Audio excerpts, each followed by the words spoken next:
Do you have a story to share with the world? Of course you do. We all have stories to share. An Anchor podcast allows you to share your interests in a way that connects to others all across the globe. If you have been considering starting your own podcast and don't know where to begin, Anchor makes it easy to record, edit, and publish with the click of a button. You can even add music. Whether it's crime dramas, self improvement, paranormal adventures, or tips about parenting, you too can share your unique imprint on the world. Download the Anchor app or go to anchor.fm to get started today. You've got this. I believe in you. Welcome to the Existential Empath Podcast. My name is Tanya, and I am an intuitive empath. My intention is to share valuable tools and techniques that I have learned so you can tap into your own inner healer naturally and intuitively. Welcome back, everyone. I hope everyone is doing well. In this episode, we are going to talk about reasons why empaths attract unavailable partners, or why we have a difficult time connecting with people on a deep, meaningful level, why we may be blocking love in our life. So I know for me, and I'm going to speak about some of my personal experiences, I've had a pretty rocky road in the love department for sure. When I was younger, I was very open to giving and receiving love. And then as time went on through each relationship that I was in, starting in my early teenage years and all the way through my 20s and 30s, it seemed to get harder and harder and harder for me to connect with others on a deep, meaningful, loving way. And for many years, I struggled with finally feeling as if I was ready to be in a relationship. And then all I would attract were people who were unavailable. And it took me a long time to figure out why. Why was I attracting men who were unavailable? And it wasn't until I learned about energy, and the energy that I was giving was the energy that I was attracting, and the deep subconscious programs that I had in my mind and the heart wall that I had built up over all those years of falling in love and having my heart broken, I was actually repelling good men from me. So when we attract unavailable partners, 9 times out of 10, there is some sort of a deep, unhealed childhood trauma. So when we talk about trauma, it doesn't have to be some really, really bad experience that happened. It was just something that was painful in your life. So, think back to that very first relationship that you were in and how old you were and how open your heart was. I can look back to that, and I was probably, I don't even know, 12, 13 or 14. And it was just that innocent love, that beautiful, innocent love that I had. And in those years, it's so hard to go through a breakup because you feel like it's public, right? Because you're in school and one minute you're together and then the next minute you're not. And everybody in the school's talking about it and everyone knows. And so it's kind of on public display. And at least that was my experience. And looking back at that experience, that's when I started to create what we call a heart wall. A heart wall is like an energetic wall that we build up around our heart. And with every single time our heart gets broken or we go through some sort of pain involving the heart, we create a heart wall. And the emotions that can get trapped in this heart wall are anything from abandonment, loss, maybe love unreceived. You were giving love and you weren't getting that love in return. Heartache, insecurity, vulnerability, effort unreceived. You were giving a lot of effort to a relationship and you weren't receiving the same amount in return. Maybe even betrayal. These are all emotions that can get stuck in our heart. and we create these boundaries and these walls around them. So, another reason why we could be attracting unavailable partners is because it feels comfortable and it keeps us safe from feeling vulnerable. So, looking back to that very first relationship that you had as a child or a younger individual, you probably put yourself out there and you were vulnerable. I know that's how I was. I was very vulnerable and I put myself out there and then I got hurt. And as we age and we go through that process, our heart kind of hardens a little bit through that heart wall. And our subconscious mind says, "Hey, let's not go that deep." Because remember when we did that back when we were 12 or 13 and how badly that hurt? Let's not go there again. Let's not do that again. And so it kind of creates a fear around that or a block. And then it can just layer itself. You don't feel good enough for an available partner. So you put a wall up of unavailability. But what happens is we get frustrated because then we really want someone. We want a deep, meaningful, loving connection. We're human beings. That's how we function. That's how we process. We want that deep, meaningful connection. That's one of the best things about being human is that we can actually feel those emotions. And those emotions act as a guidance system for us. But when we're numb to them because of hurt and pain and things that have happened to us in our lives, we can really block that. And so then what we do is we push people away, kind of like a magnet, if you can think of a magnet, right? If you're available, then you want to attract someone else who is available. But if you consciously think you're available, but subconsciously you have a heart wall that's unavailable, you're actually pushing that person away. Or you could be attracting someone else who's unavailable without you even recognizing it or even understanding that you're even doing it because it's on a subconscious energetic level. You could be attracting unavailable partners because you're not over your ex or your exes. You're just not ready to move on yet. You're not ready to open your heart up again and trust because the last time that you did, you got hurt. Maybe your intentions aren't pure. Maybe you're just out there wanting to have fun and you're wanting to play the field a little bit. I mean, I went through that after my divorce. I didn't want a commitment. I didn't want a relationship. I just wanted to have fun. I had been married for 10 years and I just wanted to go out and experience dating and having fun. And the funny part of that is I was attracting men who wanted to be in relationships. Meanwhile, I didn't want anything to do with a relationship. So it was like the flip side. Then I became the heartbreaker. And then that hurt my heart too, because I was out there hurting people the same way that I had been hurt in the past.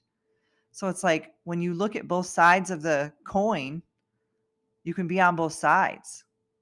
And you have a better understanding of what it feels like when you're on both sides of the coin. You can empathize with the people. So when we're attracting those unavailable partners, you can really dive a little bit deeper into those inner childhood traumas. So often when people feel unlovable, it's tied into one of the following reasons. Maybe as a child, a parent or an authority figure told you that you were unlovable. And because of that, you began to believe that. It became your core self and you felt deficient or unacceptable or inadequate. Now you find it hard to believe that anyone could ever even love you for just being you. You have to put on all these bells and whistles or try to show off or try to impress people because you don't feel that the authentic you is enough for someone to love. Or maybe you've just experienced rejection or abandonment in one of those closest relationships in your past. And now love feels super scary to you. And it's a source of anxiety and fear rather than a source of healing and security like it should be. Abandonment, rejection, and trauma are the three biggest trapped emotions. Most of the reason why we have a difficult time opening ourselves up to others is because of one of those emotions. Most of us have been abandoned before. Many of us have been rejected, and we all know how that feels. It doesn't feel good. So we create that heart wall. No one's going to reject me again. I'm going to reject them first. But what does that do? It pushes people away. It's like it puts this big energetic barrier around your heart, around you, and it pushes people away. Maybe you feel regret for something that you did or the way that you treated a person that you loved. So you believe that you don't deserve to be loved, or you fear that you will hurt someone else again badly. I went through this.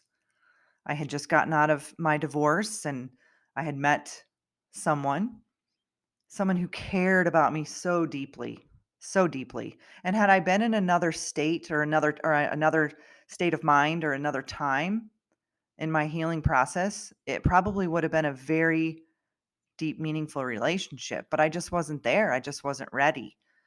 And this person fell head over heels for me.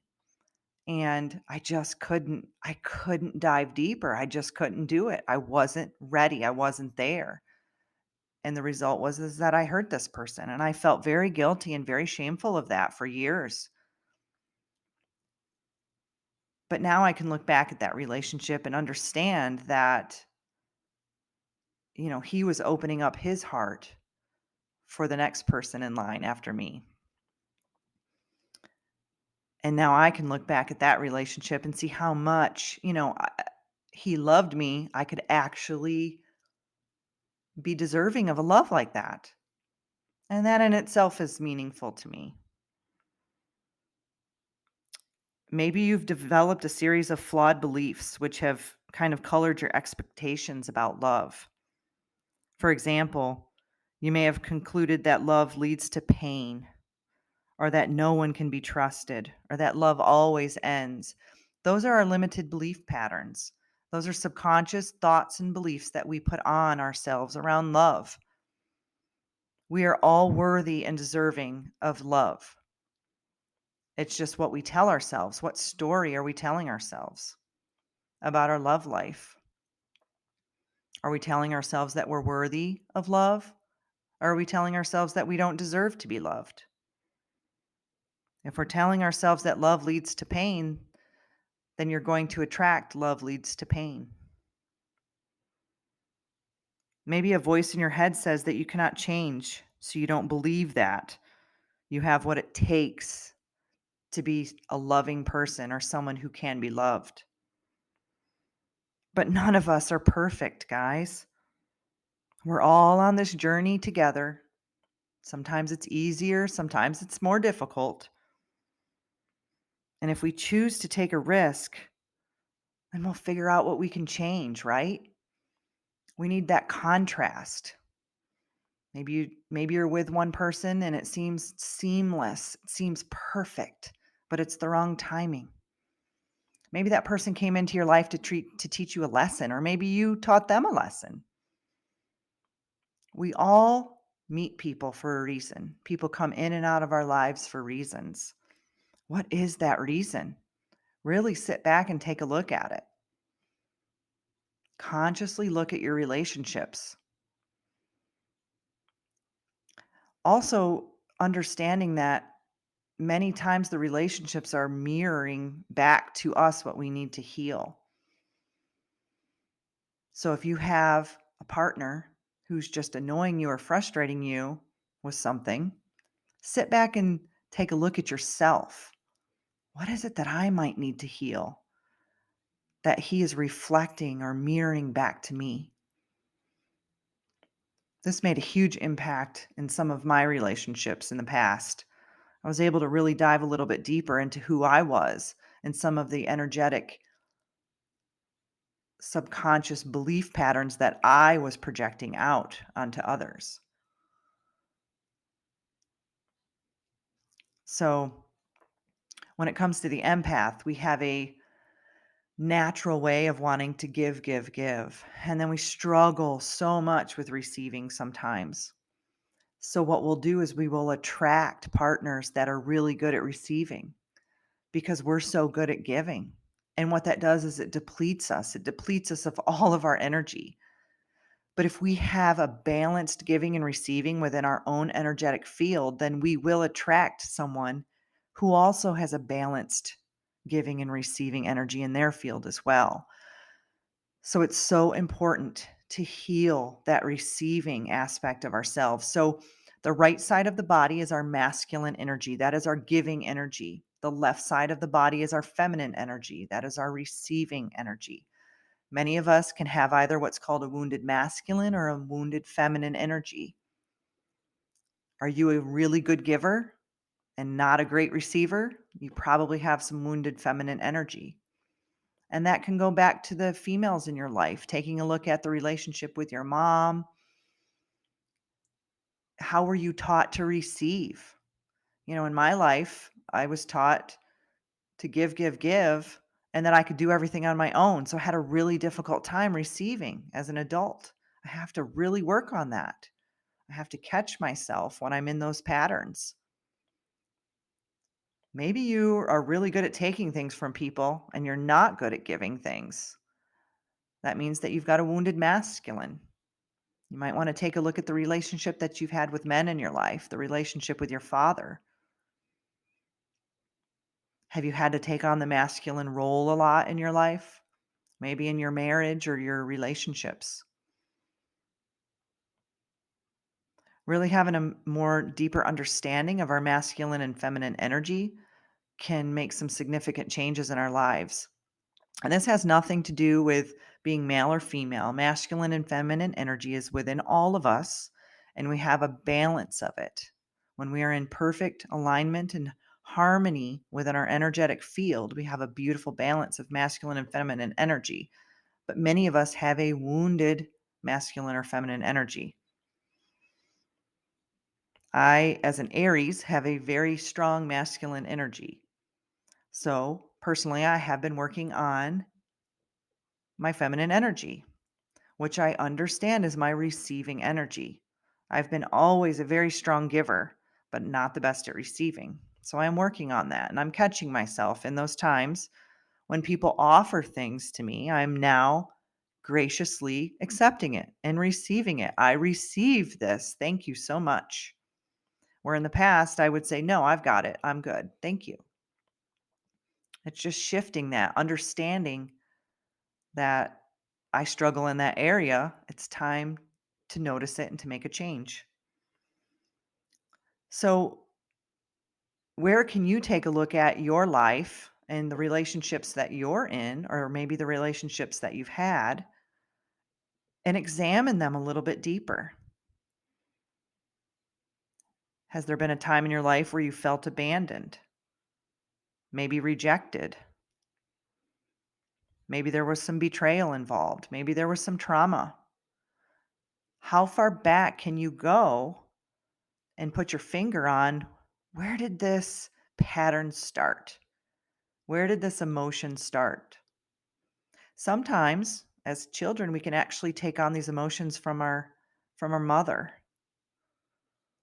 Maybe your mother had some sort of a traumatic experience or something had happened when you were in the womb and you actually as a baby picked up those emotions and now you're carrying that through your life. So going back and consciously clearing that energy around those particular patterns can free you of that heart wall or that energetic subconscious block. So I hope this was helpful for you. I know that for me, it's been definitely a journey in that department. And if there's some of you out there who are experiencing these difficulties in your life, I would encourage you to dive a little bit deeper into your childhood and look at where those patterns started. And if you need some help or some guidance with that, I do offer sessions on my website that we can dive a little bit deeper into those patterns because sometimes it's difficult for us to see it ourselves. And when you're working with someone, it kind of acts like a fulcrum and you can get a little bit deeper in there sometimes. So if diving deeper into your childhood and having a better understanding of where some of those patterns started is something that you are beginning to resonate with and that you want to start to heal, then I do encourage you, whether it's myself or some other healer, to assist you. And healers are not here to heal you. We're just here to help guide you and help you remember who you are. Then please do so. Please do so. Please help yourself and get some help in that department.